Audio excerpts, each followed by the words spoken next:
Welcome back, everybody. Welcome back to the Canyon. Welcome back to what will almost certainly be the Canyon's most brief installation in the Junkview series. These here, where's the one that's almost fully assembled? These Amazon shocks. Nothing. A lot, nothing. Okay, where to begin? They're unbelievably heavy. Fully assembled. Let me grab one of these from over here. We'll also get to that. We've got you see the springs up over here. We'll definitely get to that in a moment. So let's put a spring on there. 37 grams fully assembled. Now, without context, that's meaningless. A 90 millimeter desert lizard weighs 18 grams, and a fully assembled S8E Incision 80 millimeter weighs 14 grams. So these are really, really heavy.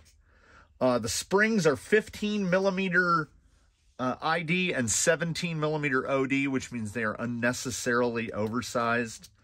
But it's not a problem because these are 10 millimeter bore shocks. No, they're not. They are 9.8 millimeter shocks. I tested this by installing an associated piston. Associated pistons are 10 millimeters. And it is indeed a 9.8 millimeter shock. So red flag number one, a 9.8 millimeter bore. Red flag number two, we have 7 springs. The gentleman who sent me these had one of them explode. There's a shaft that has a non-lock nut on it. I can't find it now. Yeah, the inside of the thread completely stripped out and went away because these are not, the pistons are not retained by an E-clip. They are retained with a lock nut, which is great if you're using something like a Losi 8 shock, which uses a 3 millimeter lock nut. Great. These are 2 millimeter. They are not going to withstand anything. Like if you had enough flex that it was pulling down on the shock enough, it would just shoot the nut off and find all the guts inside the shock, which is what I did while disassembling one of these. I got to the point of getting one put back together. Oh, so the 2 red flags, 9.8 bore, 2 millimeter lock nuts. Red flag number, of course, they go 3.5 millimeter shaft. But worse than the 3.5 millimeter shaft, if you are to take the seal pack apart, we've got silicone O-ring and then silicone O-ring. There's no spacer. There is just this sort of double hat gentleman right here that goes into the cap that holds the cartridge together. And when you install it, when you tighten this all the way down, you can bottom it out. And while it's bottomed out, I can wiggle the O-rings back and forth. What they need is some sort of spacer, like a little nylon spacer in between, but 3.5 millimeter bore. So that's not going to happen. That's 3 red flags, maybe 4. The next is, you can see the numbers I have, 1.42. There are indeed 4 1.42s. We've got 2 155s and 1 165. And I imagine one of the springs disappeared when the shock blew up on him. So the rates are appreciated for being soft. 1.42 is nice and soft.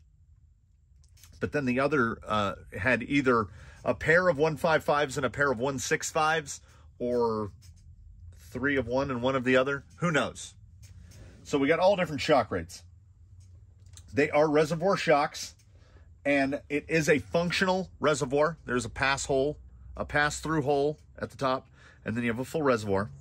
the problem is, for a reservoir shock to work, this hole needs to be down here.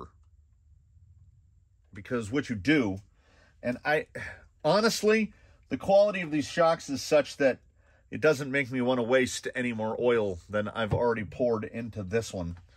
So what you do in these shocks generally is you fill the body, and then you turn it upside down. You depress the piston about halfway. You turn it upside down like this.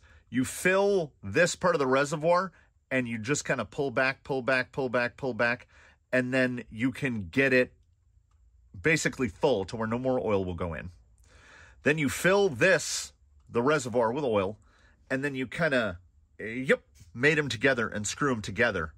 And then you should have no air void. This one has a complete air void right there. Because the screw is up here, there's no way to push the air out. Like, the screw is supposed to be here. And then what you do is you get the piston about halfway, you take the bleeder screw out, you push this down like this, air bubbles will go pop, pop, pop, pop, pop, pop, pop, pop. As soon as you see a little squirt of oil come out, you tighten the cap in, and then when you pull it back down, like down here, it feels mostly okay. And it would feel really okay, except for the fact that they are one-hole pistons. And they are a number 55 on the numbered drill bits. Number 55 is really small. Let me give you a frame of reference for that. We can dig into the old 8 shock parts bin. This is a pair of 8 pistons.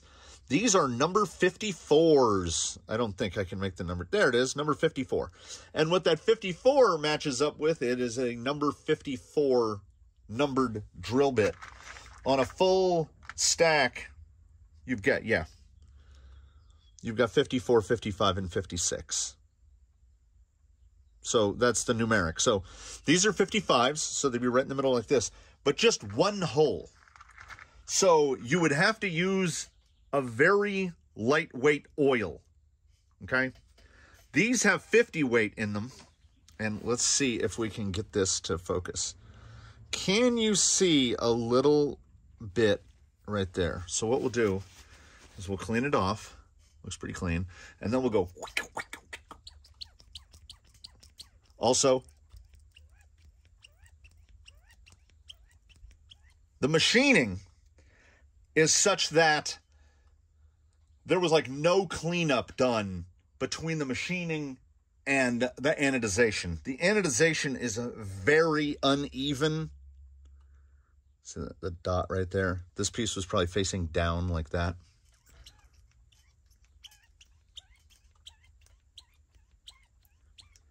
And there we are. Focus. There it is. See the bloob right there? Yeah. So that was probably 20, 25 cycles of the shock, and it is absolutely pumping out 50 weight. With a one-hole piston, you could drill these out to like, oh, I don't know, I'd probably go to like a 52, something like that, or much bigger. What would be great is if they were a 10 millimeter bore and not 9.8, because then I could just take associated pistons, of which I have numerous in all different hole sizes and diameters, and maybe find something to make this work. But I think at the end of the day, none of it matters, because, okay, look at the amount of oil building up right there. Because when the seal pack can't be made tight, and unless you happen to have some 3.5 millimeter nylon washers that are the precise right size, they're going to blow oil past the seals on every stroke. And some of these pistons and some of the shafts, I know these shocks didn't get used that much. And look at how rough and raw they are. Sometimes we spend the money to get nicer stuff, And this is one of those instances. These shocks are so bad that I don't like this stuff has gotten relatively expensive, and these shocks are not going to hold it in. Because there's no spacer in between the two seals, I don't think it would matter if I took 4 pistons that were in decent shape, marked them out, and drilled them out, say 3 number 55s or 3 number 52s, something like that. I could put like 7,000 or 10,000 weight in these, and they would probably hold it reasonably well. But it's not going to change this.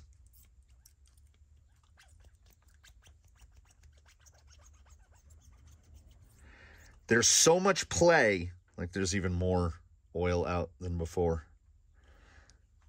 I mean, look at the state of the paper towels. It's really bad. They leak oil from every pore. And I mean, I guess it's just something that was made by someone that doesn't know what they're doing. I mean, these won't work with this up here. And these were very thoughtfully made. They have little O-rings that sit down into a seat inside the cap. I would hope, if nothing else, it looks like M4. These look like M4 metric. I would hope, if nothing else, to find a use for those things. I mean, drill a hole in your diff covers, 4mm hole, put those in there. You could, if you had your grease in a little syringe, you can re-grease your diffs without taking them apart. That every diff should come like that, should have a grease port.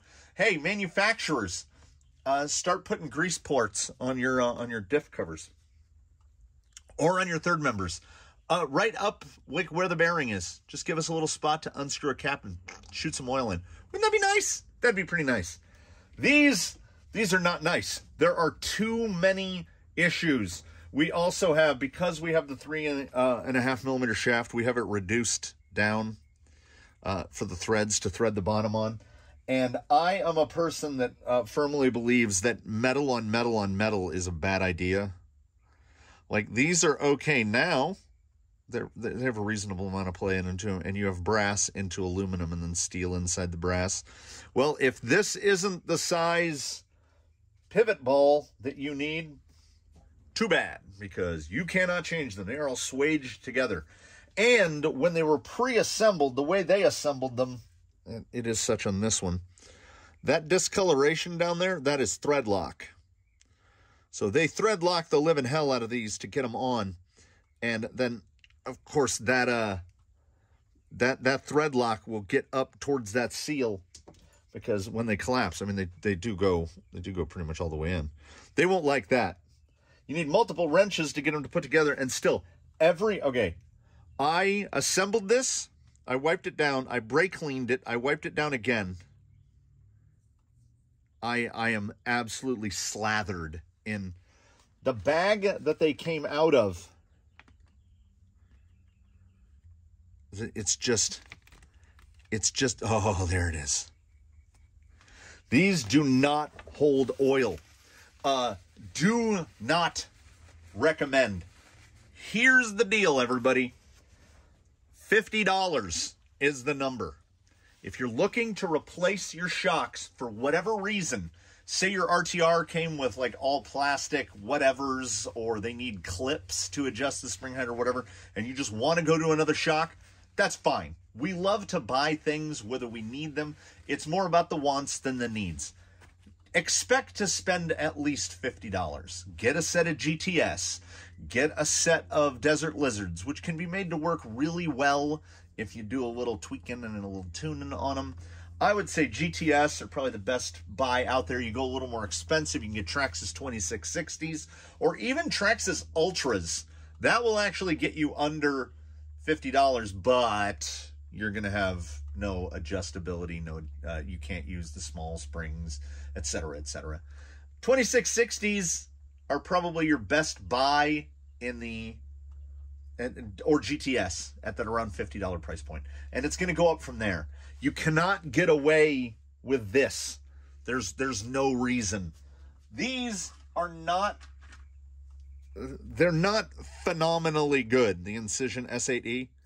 They are a decent shock. They leak a little bit, but they only leak from the bottom. They don't also leak from the top. They have a bleeder screw. They're pretty well built. They've got locking cups. This is like a B- shock, and they come on rigs.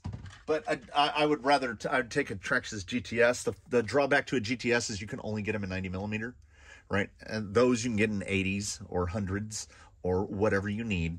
Most of us are using 90 millimeter shocks. These are, you know, that's the one thing I didn't even measure. They're like 94 for whatever reason. I don't even want to touch them. I am not going to reassemble all of these. I'm going to throw away those bags. I'm going to gather all their parts together, and I'm going to put them in a new bag. So, I mean, are they the worst shocks ever? No. They're $18 a set, if memory serves. I will not be providing an affiliate link because, please, for the love of God, for all things holy, do not buy these. But they have not surpassed the RC four-wheel drive King dual rate things, because those things are expensive and they are garbage. These are a similar level of garbage to the RC four-wheel drives, but they're not masquerading as not garbage. I mean, maybe if we're lucky, I'll be able to reuse some of these. If that is indeed just regular 4 millimeter thread, I'll be able to reuse some of those. That's about the only part that is able to be reused. Yeah, this is the reason I do these. Sometimes we get surprised. We're pleasantly surprised. And sometimes we get exactly what we think we're going to get. And that's what we got here. These shocks are terrible, and not just like glossy on the surface terrible. They're made wrong, and they don't work good. Don't buy them. Thanks to the people that send me things like this, though, because if I can save one person from saying, ooh, reservoir shocks, look how pretty they are. They're shiny. And you know what? They don't look bad. As much as I'm not a huge fan of the gunmetal. And right there, they almost feel good right there. And then they don't feel good. And your shock shouldn't make that noise.